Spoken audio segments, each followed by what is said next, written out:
Welcome back to KCPH। और आज हम हैं वेडनेसडे के एपिसोड में और हम बात कर रहे हैं। मैंने आपको पहले बता दिया कि आपका घर हम किस फाउंडेशन में बिल्ड कर लगे, श्योर फाउंडेशन पे। ऐसी फाउंडेशन जो हिलने नहीं पाएगी। और सब ये ख्वाहिश करते हैं कि उनकी घर की बुनियादें अच्छी डली हों, और जितनी ज़्यादा आपके घर की बुनियाद अच्छी होगी उतना ज़्यादा आपका घर लॉन्ग लास्टिंग हो। चाहे अर्थक्वेक्स आए, चाहे किसी तरह का भी तूफान है, आपका घर खड़ा रहेगा। So if you want such kind of results in your life, अगर आप इस तरह के रिजल्ट्स को अपनी जिंदगी में देखना चाहते हैं, तो आपको क्या करना है कि आपको उस चीज पर अपना घर बिल्ड करना है जो आपके घर को ना गिरा सके। लास्ट टाइम हम बात कर रहे थे खुदा के कलाम में से कि मैंने आपको बुलाया था कि आपका दिल एक ग्राउंड है, और अगर आप अपने दिल की हिफाजत नहीं करते तो आपके दिल में कुछ भी लग सकता है, कुछ भी। मैं एक छोटी सी एग्जांपल दूंगी कि अगर आपका बाहर, आपके घर के बाहर एक ग्राउंड लगा हुआ है और आप कहते हैं कि अभी यार हमने इस पे सब्जियां उगानी है, पर आप 6 महीने के लिए, आप 6 महीने छोड़ें, आप उसको एक हफ्ता अनअटेंडेड छोड़ दें। एक हफ्ते बाद आपको उसमें वीड्स नजर आने लगेंगे, आपको उसमें घास नजर आने लगेगी। इवन दिस लेंथ की, दिस मच लेंथ की आपको ग्रास नजर आ सकती है। 2 वीक्स छोड़ेंगे से भी बड़ी, और 6 मंथ छोड़ेंगे तो वो पूरा एक जंगल बन जाएगा। सो मेरे अजीजों, ग्राउंड को ये बात नहीं पता कि आप उसके अंदर क्या लगा रहे हैं, पर जब आप ग्राउंड में कुछ भी सो कर रहे हैं वो निकाल देगा। ग्राउंड ये बात नहीं जानता कि जो मेरे अंदर सीड गिरा है वो पॉजिटिव सीड है या नेगेटिव सीड है, वो शैतान ने सो किया या खुदा के रूह ने सो किया। अब वो क्या करेगा? ग्राउंड का काम क्या है? उसका काम है उगाना। अब आप देखेंगे जिन ग्राउंड्स में वीड्स लग जाते हैं, तो वो वीड्स, कोई इंसान, जंगली पौधे लग जाते हैं, कोई इंसान अपने ग्राउंड में जंगली पौधे जबरदस्ती नहीं लगाता, खुद से नहीं लगाता। और लेकिन क्या होता है कि अगर वो हिफाजत ना करे अपने ग्राउंड की, तो जंगली पौधे लग सकते हैं। इसी तरह अगर आप अपने दिल की हिफाजत नहीं करें और आप अलाउ करें अपने दिल को किसी किस्म की ओपिनियन, सजेशन और इंसान की बातों पर तवक्कुल करने के लिए, तो आपका दिल वही फल निकालेगा। और उसके बाद जब वो फल निकल आते हैं तो आपको ये ट्रबल होती है कि भाई हम तो ऐसा चाहते नहीं थे कि हमारी जिंदगी में हो, पर हमारे साथ ऐसा क्यों हो रहा है। आप में से कोई ये नहीं कह सकता कि मैं ये चाहता नहीं था और मेरे दिल में ये फल लग गए। आप इस वक्त जो भी फल काट रहे हैं वो अपने किसी ना किसी अपने पुराने सीजन में उसके बीज लगाए हैं। गलेशियंस का लेटर जाके पढ़ें, चैप्टर 6 में लिखा है कि जो कुछ खुदा को मौक ना करो, जो कुछ तुम बोते हो वो तुम काटोगे। So whatever you are sowing in your heart, आप अपने दिल में जो कुछ लगा रहे हैं आप काटेंगे। और साथ साथ मैं आपको बता रही थी कि खुदा का कलाम कैसे काम करता है सीड टाइम और हार्वेस्ट के प्रिंसिपल पर। खुदा की बातचीत कैसे काम करती है? पहले पत्ती फिर बाले, बालों में तैयारशुदा दाने। पर ऑफन टाइम्स लोग, टाइम पीरियड जो बीच में आता है जिसमें हमारा फ्रूट अभी लगना होता है, लोग अपना दिल छोड़ बैठते हैं, लोग बेदिल हो जाते हैं। अगर आप ज़बूर 37 पढ़े ना, तो ज़बूर 37 बहुत अच्छी बात करते हैं। Whenever I am weak, whenever I am low, weak in the sense के कभी कभी ज़ाहिर पता है इंसानों में कहलाता है आपको नेचुरल फीलिंग्स हिट कर सकती हैं। सो व्हाट आई डू कि मैं उन नेचुरल फीलिंग्स को मेडिटेट करूँ, उन पे फीड करूँ या उन पे अबाइड करूँ। मैं क्या करती हूँ, मैं क्विकली ज़बूर 37 पर जाती हूँ और मैं देखती हूँ कि वो कहता है कि तू शरीर के सबब से बेजार ना हो, जो क्विकली रिच हो रहे हैं, ग्रो कर रहे हैं, फ्लरिश कर रहे हैं, उनकी वजह से बेजार ना हो, तू बेदिल हो, तू खुदा पर तवक्कल रख और वो तुझे सरफराज करेगा, वो तो उस पर मसरूर है, वो तेरे दिल की मुरादों को पूरा करेगा। तो क्या होता है, जब मैं वहां से स्क्रिप्चर्स को पढ़ कर आती हूँ तो मेरे दिल में एक एक्साइटमेंट होती है कि यस, वर्ड काम कर रहा है।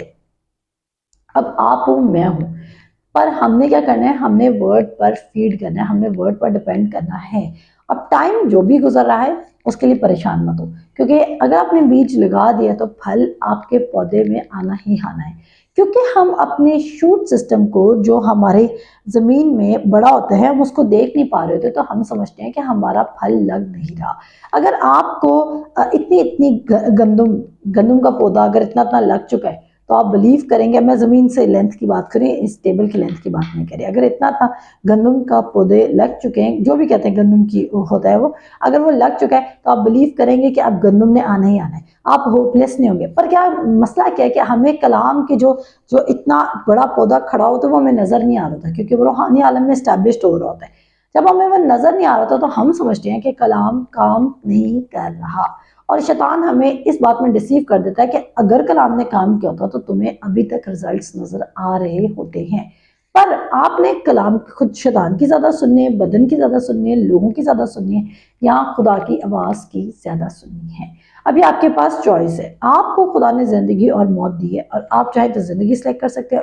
मेरा मतलब है खुदा ने मौत नहीं दी, खुदा ने आपके सामने दो चॉइसेस रखी हैं, लाइफ या डेथ। खुदा की तरफ से हमेशा लाइफ और डेथ हमेशा रिजल्ट है कि आप खुदा से बाहर हैं। खुदा से बाहर आपकी जिंदगी जमीन पर है, वो डेथ ही थी। जैसे आदम और हवा को खुदा ने कहा था कि अगर तुम इस दरख्त के फल को खाओगे तो तुम मर जाओगे। आप देख रहे हैं कि वो फिजिकली डेड नहीं हुए थे, पर वो डेड हुए भी थे। और वो कैसे डेड हुए थे? स्पिरिचुअली डेड हुए थे।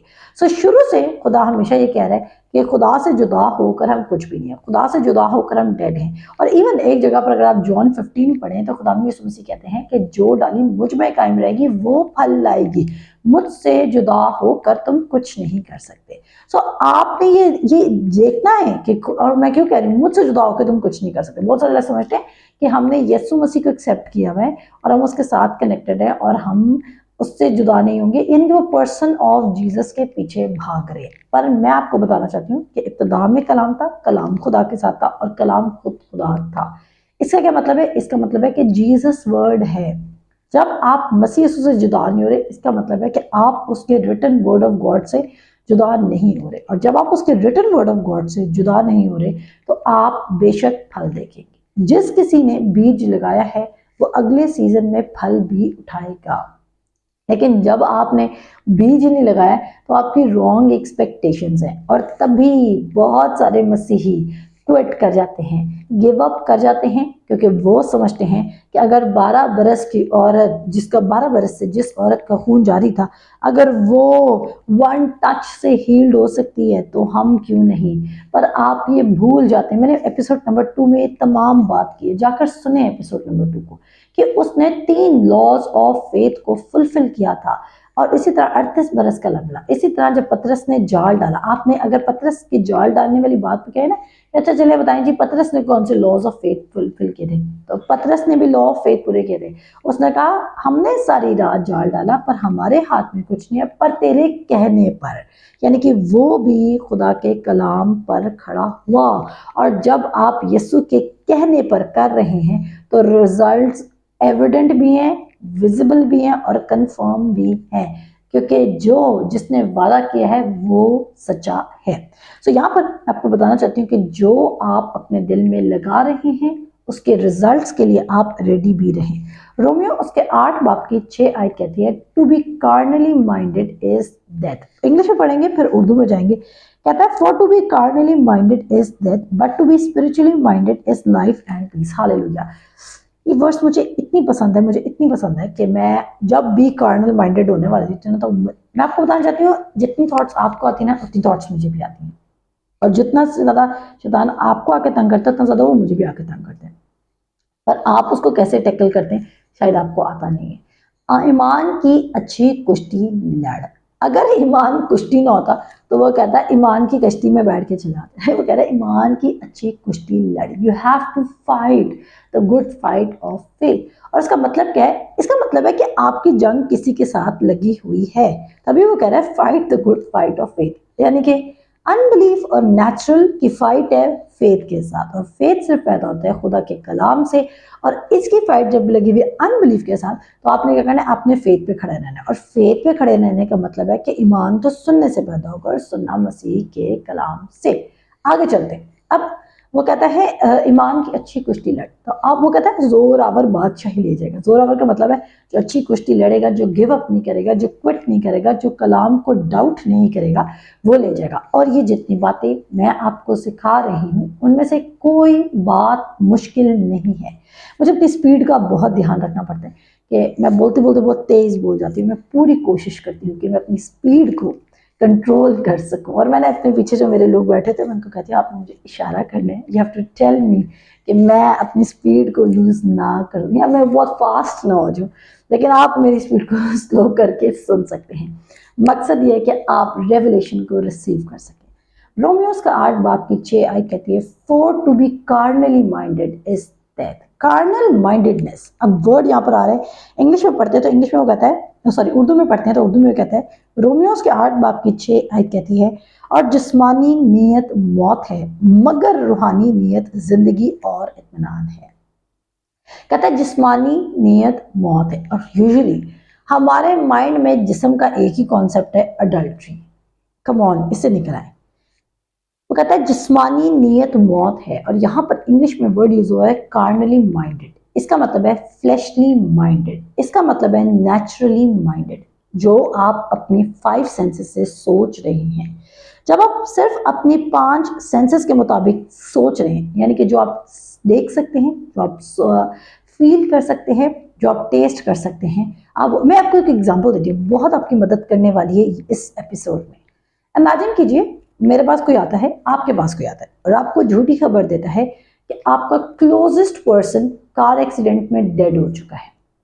वो शख्स डेड नहीं हुआ, वो शख्स जिंदा है, पर उस शख्स ने आपके साथ कोई अप्रैल फूल किया, कोई मजाक किया। आपकी उस वक्त क्या कंडीशन होगी?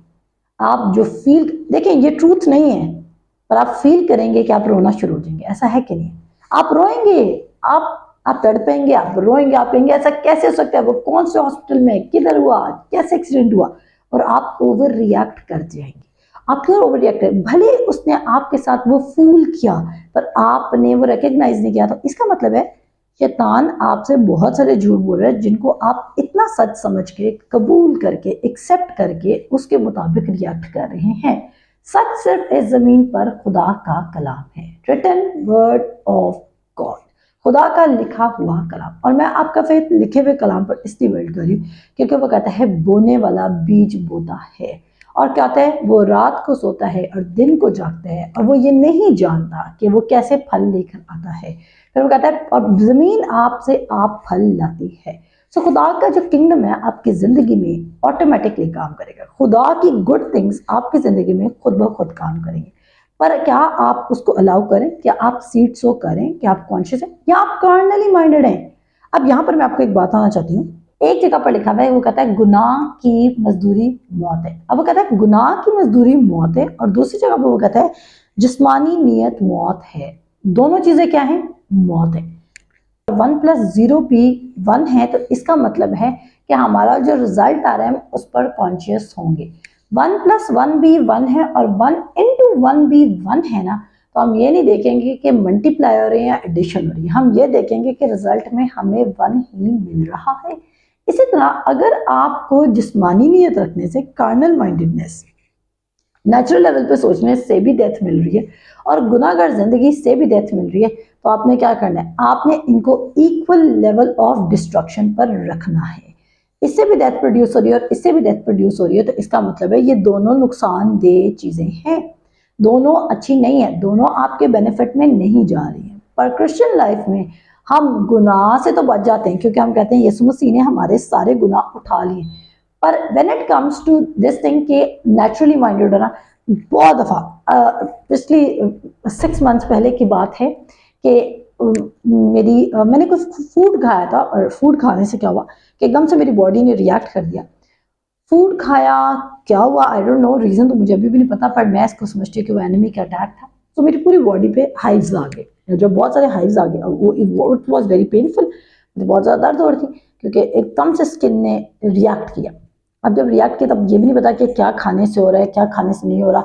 आधे घंटे में स्किन ठीक हो जाती है, और फिर क्या होता है कि पूरी बॉडी पे दोबारा से हो जाता है। जैसे कुछ खाती थी दोबारा से एग्रीवेट हो जाया करती थी वो चीज़। अब समझ नहीं आती कि है किस बात की, किस चीज़ की वजह से वो हो रहा था। तो हमारे घर कोई गेस्ट आए तो उन्होंने मुझे बोला कि अच्छी बात है, दुआ करना अच्छी बात है, कलाम पढ़ना अच्छी बात है, पर आप जाएँ डॉक्टर को चेक करवा लें।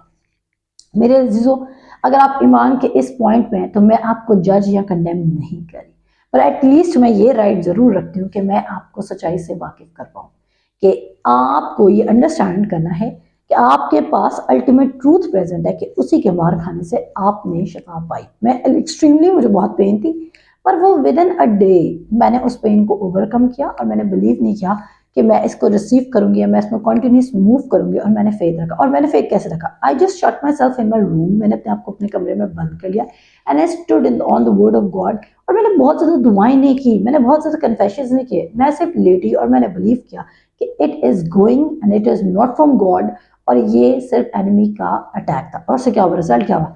रिजल्ट हमेशा वही था जो कलाम ने कहा है, एप्पल सो करेंगे तो एप्पल ही कट करेंगे। अगर मैंने ये बिलीव किया कि उसी के मार खाने से मैं शफा पा चुकी हूँ तो मैंने वही रिजल्ट्स को रिसीव किया। इसको कंटिन्यू करते हैं नेक्स्ट एपिसोड में। खुदा हाफिज।